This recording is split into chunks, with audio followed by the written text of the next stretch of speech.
Y with me, why me, why without me, why not me. કર્મ છે ને બહુ સરસ મજાનો એક સિદ્ધાંત આપે છે. તમે આમ હાથમાં થેલો લઈને નીકળ્યા હો ને 15 કિલોનો થેલો, આમ હાથ કરો તો હાથ ઉચકાય નહીં, આમ ઉચકો તો આમ ઉચકાય નહીં, ખભે રાખે તો ઉચકાતું નથી, માથે રાખે તો ઉચકાતું નથી, પછી આમ આમ હાથમાં ભરાવી તો બી ઉચકાતું નથી, અને અચાનક તમને ખીલી દેખાય, હાશ ખીલી મળી, અને ખીલીમાં લટકાવી દો તો 15 કિલોનું વજન તે આપણે હળવા થઈ જઈએ. કર્મની થિયરી, કર્મની philosophy, cause and effect, cause of effect, એની જે થિયરી એ છે ને 10 ગ્રામ ખીલી જેવી છે. 10 ગ્રામની ખીલી પર તમારો ભાર મૂકી દો, 10 ગ્રામની ખીલી ઉપર તમારા 15 કિલોના વજન મૂકી દો, તમે ટોટલી હળવા ફૂલ. તમને ખબર છે સ્કૂટરની અંદર છે ને એમ આમ જોવા જઈએ ને તો આમ બધું એમ શાકની થેલી હોય, બીજું હોય, કટાસનું હોય, આ હોય, તે હોય, દુનિયાભરનું લાંબા ચોરીને આપણે નીકળતા હોઈએ, અને આમ લાગે કે આમ આ સ્કૂટરમાં તમે ક્યાં રાખશો, પણ જેવું તમે આમ ચાવી કરો અને આમ પાછો દરવાજો ખુલે, પછી અંદર બધું ભરાવી દો, આખું દબાવી દો, એના પર સીટ દબાવી દો, પછી પાછા બેસી જાઓ, અને પછી તમારી ગાડી મારી મૂકો. આવું કરો કે ના કરો તમે? બસ આ છે ને આવી વ્યવસ્થા છે. આપણી પાસે કોઈ પણ વજન હોય, બધા કેટલા બધા સામાન હોય, ગમે તેટલું આપણી પાસે, why with me 10 kilo, why without me 15 kilo, why not me 25 kilo, લટકાવી દો, બસ પૂરું પૂરું. બધો જ બોજ, બધું જ વસ્તુ આપણી હળવી ફૂલ થઈ જશે. તમને ખબર છે ઘણી વાર છે ને એવું લાગે આપણને ક્યાંય જસ નથી મળતો, ક્યાંય આપણી કદર નથી થતી. આમ સ્કૂલનો મોટો કાર્યક્રમ હોય, સ્કૂલના કાર્યક્રમની અંદર આપણે બહુ બધી મહેનત કરી હોય, સંઘનું કામ હોય, સંસ્થાનું કામ હોય, અને સંસ્થાના કામની અંદર આપણે બહુ બધી મહેનત કરી હોય, બેનોને આ બહુ લાગે અમારી તો કદર જ નથી, અમે આટલી જિંદગી ઘસી ગયા, અમારી કદર જ નથી. તમને પણ એવું લાગે ને અમારી કદર જ નથી, અમારું નામે નથી લેતા. આમ કોઈ ફંક્શન ચાલતું હોય, ફંક્શન પતી ગયું, ફંક્શન પતી ગયા પછી છેલ્લે ઉપસંહાર કરવાનો વારો આવે, અને ઉપસંહાર કરે, બોલો આભાર વ્યક્ત કરે, ફલાણા ભાઈએ બહુ સરસ કર્યું, ફલાણા ભાઈએ બહુ સરસ કર્યું, ફલાણી બેને બહુ સરસ કર્યું, એમણે આ કર્યું, અને અંદરથી કંઈક અંદર થતું હોય, હમણાં આવશે મારું નામ, હમણાં આવશે મારું નામ, હમણાં આવશે મારું નામ. અને આખા ઉપસંહારમાં ક્યાંય તમારું નામ ના આવે તો તમને શું થાય? મને પોતે શું થાય? તમે સલા ધત તરીકે શું કરવાને? જિંદગી બેકાર લાગે. એના કરતાં ઘરે છાનામાના બેટા આઈપીએલ જોયું હોત તો કંઈક તો ઘેર એન્ટરટેનમેન્ટ થાય.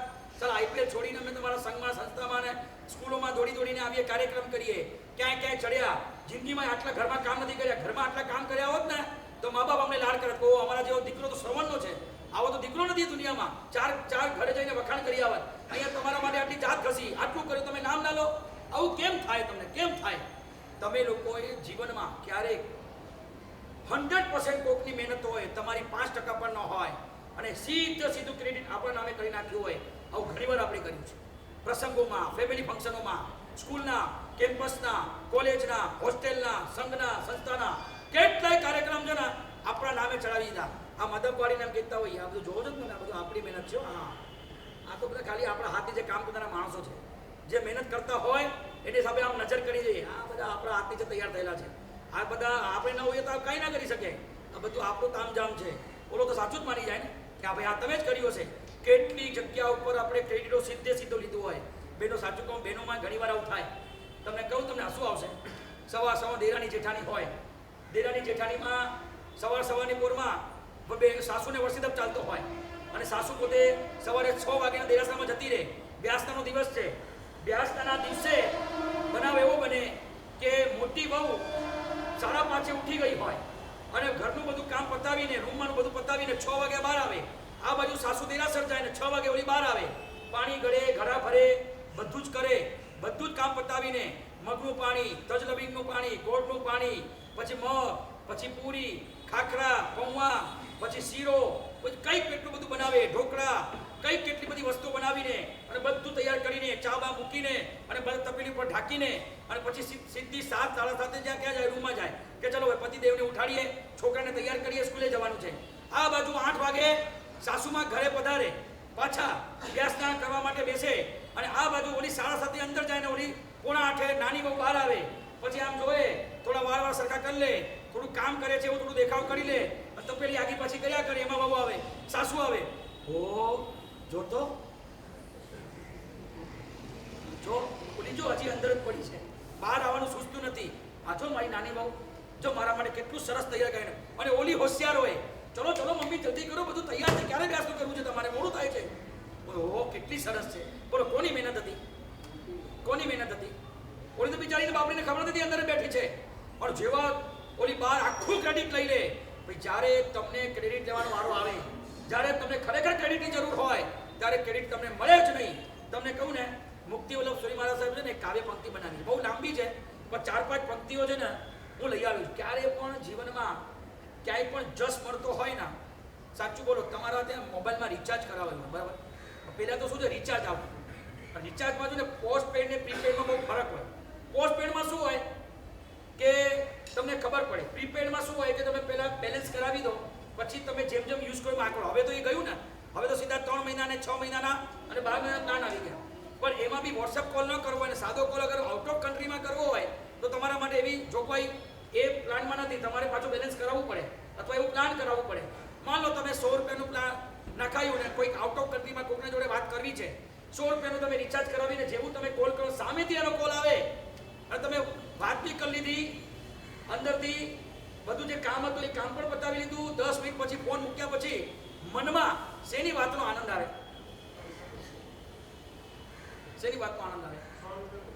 100 રૂપિયા આપણા બચી ગયા બરાબર. બસ એ જ કહું છું, તમને તમારી 100% મહેનત હોય, 100% તમે મહેનત કરી હોય, તમને અંદરથી એવું લાગતું હોય કે આપણી કદર થવી જોઈએ, પણ મે બી પોસિબલ તમને આયોજકો, કાર્યકર્તાઓ કે તમારા સંઘના, સંસ્થાના, પરિવારના મોભીઓ કે કોઈ પણ જેવી વ્યક્તિ તમને જસ ન આપે તો અંદરથી રાજી થજો કે મારા જસનો બેલેન્સ બચી ગયો, યોગ્ય સમયે કામ આવશે. સમજાયું તમને?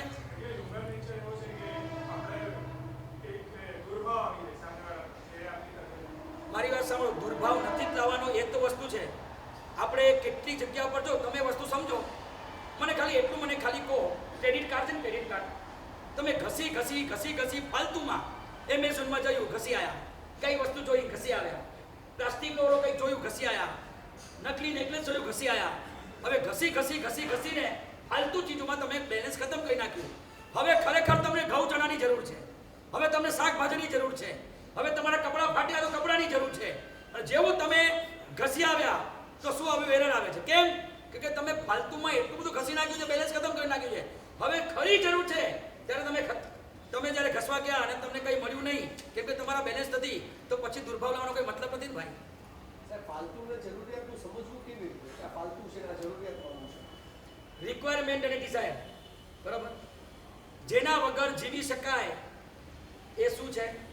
જેના વગર જીવી શકાય એ જરૂરિયાત છે, બરોબર. અને જેના વગર ચાલે, જેના વગર જીવી શકાય એ જરૂરિયાત છે. અને જેને જીવવામાં કોઈ રસ જ ન હોય કે ઠીક છે આ વસ્તુ આવી, તૂટી ફૂટી, એ બધું થયું, જેના વગર જીવી શકાય ને એ તમારા માટે રિક્વાયરમેન્ટ છે. એક વસ્તુ તમને સમજાવું, કપડાં 10 જોડી લાવો કે 2 જોડી લાવો, શું ફરક પડે? તમને કહું, દર વર્ષે તમારા કબાટમાંથી જેટલો કચરો નીકળે છે ને, આખા આફ્રિકાને 50 વર્ષ સુધી કપડાં કામ આવે ને એટલા કપડાં દર વર્ષે તમારા કબાટમાંથી બહાર આવતા હોય છે. સમજાયું કે નહીં સમજાયું તમને? જીવન જરૂરિયાતની વસ્તુ કેટલી, જો અમે છે ને, અમે કેવા છે ખબર છે, ફકીર છે. અમારી જીવન જરૂરિયાત મને છે ને હમણાં બોલાવાય કે સાહેબ ઉપર LCS બનાવો સાહેબ, આ કપડો નાખ્યો, અને મારા માટે તો ઇવેન્ટ કહેવાય ને. તમારે તૈયાર થવામાં કેટલું સરસ ટાઈમ પસાર કરવો જોઈએ, થોડા વાળ સરખા કરી લેવા જોઈએ, થોડી દાઢી આમ કરી લેવી જોઈએ, થોડા કપડાં સરખા કરી લેવા જોઈએ, પછી આ કરી લેવું જોઈએ. રિક્વાયરમેન્ટના બેઝ, જેના વગર તમે જીવી શકો છો એવી કોઈ પણ વસ્તુ હોય. ને બીજું હજી એક બહુ સરસ મજાનો જવાબ આપું તમને. તમે જ્યારે દવા લો છો, દવા ક્યારે લો છો? મેડિકલ સરસ હોય, મેડિકલનું એર કન્ડિશન સરસ હોય, મેડિકલનું ઇન્ટિરિયર સરસ હોય, મેડિકલ પાસે દુનિયાભરની દવા જરૂર હોય અને ગમી જાય તો લઈ આવો છો. જેમ દવા તમને જરૂરિયાત લાગે લાવો, એવી રીતે તમને વસ્તુની જરૂરિયાત લાગે તો જ લાવવાની, બાકી નહીં લાવવાની. બસ મેડિકલ એપ્રોચ અપનાવો. મેડિકલ ગમે તેટલું સારું જોઈને આપણે ગમે તેવી દવાઓ ઘરમાં નથી ઉઠાવી લાવતા, તો એવી રીતે તમે વસ્તુની જરૂર નથી તો શું કામ ઉઠાવી લાવવાની?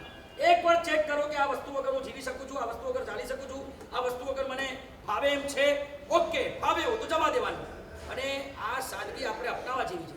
તમને ખબર છે સોક્રેટિસ છે, સોરી આપણે સોક્રેટિસ, એને છે ને એક મોલમાં એને આમંત્રણ મળ્યું. એથેન્સનો એક દાર્શનિક, અને મોલ દેખાય કે જો કેટલું બધું સરસ છે, અહીંયા ટોય મળે, અહીંયા કપડાં મળે, અહીંયા મળે, અહીંયા મળે, અહીંયા મળે, અહીંયા મળે.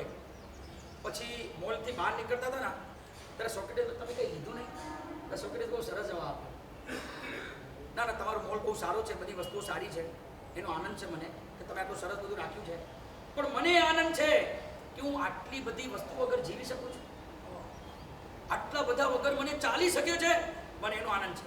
તમારા મોલમાં વિઝિટ કર્યું એમાં મને ખ્યાલ આવી ગયો કે આટલી બધી વસ્તુ વગર હું જીવી શકું છું. તમે સાચું કહું ને, તમે જો એડવર્ટાઇઝ જોવાનું બંધ કરી નાખો ને, વર્ષે તમારા 50,000 ના બચાવ્યા તો જાઓ. એક એડવર્ટાઇઝ જોવાનું બંધ કરી નાખો, તમે જાઓ, ગેરંટી સાથે મહિને 12 મહિને તમારા 50,000 ના બચે. મને તમે જોજો, એડ જોઈ લાવો, એડ જોઈ લાવો, બસ પધરાવો પધરાવો. અને આ તો કેટલા હોશિયાર ખબર છે, ફ્લિપકાર્ટ વાળા, એમેઝોન વાળા, ઉપર 1400 રૂપિયા લખે, નીચે ઓલો આખી લીટી કરે અને એનાથી ઓછા રૂપિયામાં 1400 રૂપિયાની વસ્તુ 1200 માં, ભાઈ 500 માં મળે છે. તું અમને ખાલી 1200 રૂપિયા વળગાડે છે, 1400 ની તો આ છે જ નહીં. પણ અમે ગાંડા, ઓ 1400 ની વસ્તુ 1200 માં લઈ આવો લઈ આવો લઈ આવો, બસ પૂરું થઈ ગયું. અને ઘરને કબાડખાના ભરી દેવાનું. આવું બધું થાય. રિક્વાયરમેન્ટના બેઝ પર તમે જીવો. આપણી શું વાત ચાલતી હતી કે જીવનની અંદર જ્યારે પણ તમને જસ ન મળે, જ્યારે પણ તમને કોઈ જસ ન આપે, ત્યારે રાજી થજો કે હાસ ભગવાન હું બચી ગયો. તમે ક્રેડિટ કાર્ડ સ્વાઇપ કરીને ખતમ કરી નાખો, અને જ્યારે તમને જરૂર હોય અને ત્યારે તમે ક્રેડિટ કાર્ડ સ્વાઇપ કરો અને તમને જ્યારે એ વસ્તુ ન મળે તો દુર્ભાવ કરવાનો કોઈ પ્રસંગ આવતો નથી, કે આપણા જ હાથે આપણે આ બધું બેલેન્સ ખતમ કર્યું છે. શું કામ બેલેન્સ? અને બીજું, તમે કાર્ય કયા ઈરાદાથી કરો છો એ બહુ ડિપેન્ડ કરે છે. તમે નામના માટે કરો છો, તમે કામના માટે કરો છો, કે તમારું કર્તવ્ય બજાવવા માટે કરો છો? 3 ફેક્ટર છે.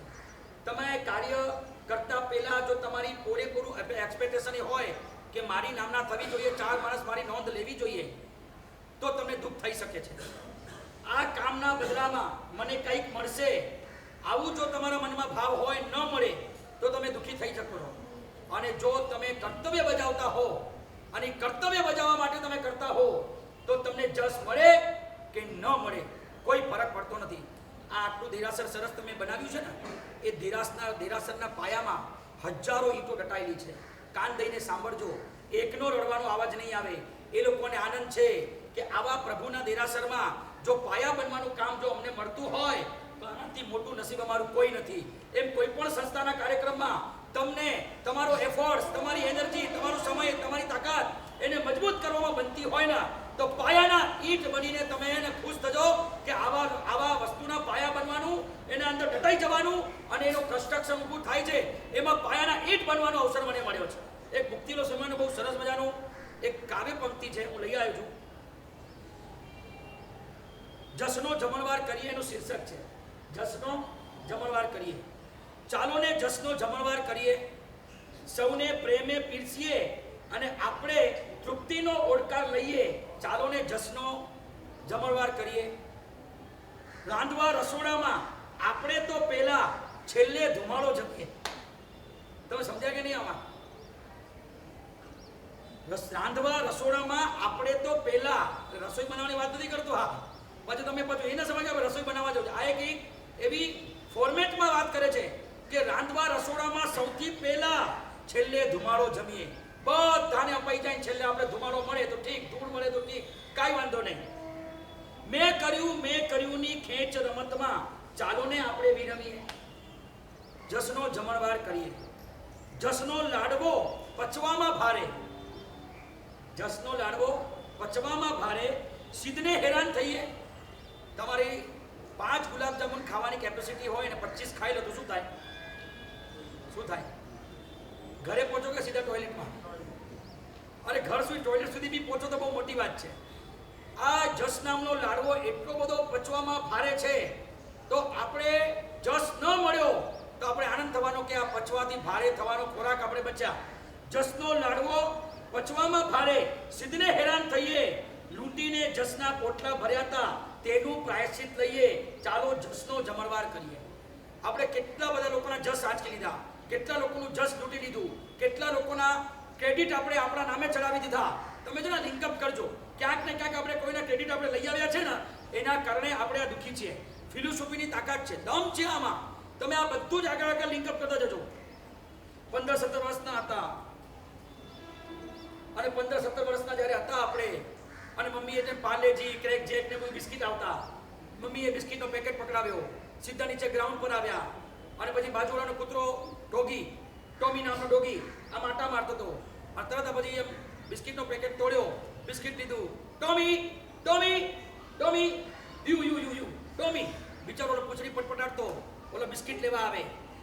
લેવા આવે પછી આમ ટમી ટમી ટમી પછી આમ કરી નાખીએ, પછી પાછો ઓલો બિચારો આમ ઝપટવા આવે તો પછી આમ કરી નાખીએ, ઓલો ત્યાં ઝપટવા આવે તો આમ કરી નાખીએ, તો ઓલો બે ટાંગ ઉપર ઊભો થઈને ઓલો બિસ્કિટને ઝપટવાની કોશિશ કરે, મોઢામાં લાળ પડે છે, એને ખાવું છે, એને ભૂખ લાગી છે, એને ગમે છે, એનો ગમતો પદાર્થ છે, તમે એને લાલચ આપી અને આવ્યો પછી પાછો હાથમાં લે ટોમી, પછી લઈને ભાગે તો ટોમી દોડતો દોડતો એની પાછળ જાય, પછી આમ જાય.